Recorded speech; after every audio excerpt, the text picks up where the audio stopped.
2.5% वनक्षेत्र असताना आणि पर्यावरणाचं संतुलन राखण्यासाठी 33% वनक्षेत्र अपेक्षित आहे।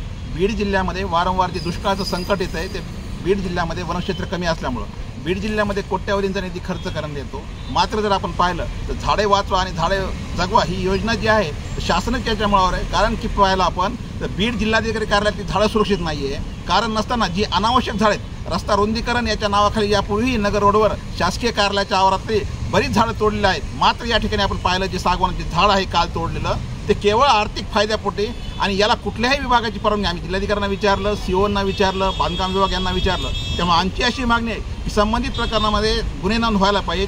दुसरी गोष्ट या ठिकाणी जिल्हाधिकाऱ्यासमोर न्याय मागण्यासाठी वेगवेगळे आंदोलनकर्ते येतात आणि त्या आंदोलनकर्त्यांचा निवारा ह्या प्रशासनाने हिरावून घेतला आहे। त्यामुळे आमची अशी मागणी आहे की जिल्हा प्रशासनाने या आंदोलनकर्त्यांसाठी निवारा शेड उपलब्ध करून देण्यात यावं। यासाठी आज बीड जिल्ह्यामध्ये प्रशासन शिल्लक आहे का नाही एक मृतप्राय किंवा त्याला आपण म्हणतो की मृतप्राय जिल्हा प्रशासनाचा निषेध म्हणून आज आम्ही जिल्हाधिकाऱ्यासमोर जिल्हा प्रशासनाला श्रद्धांजली अर्पण करत आहोत।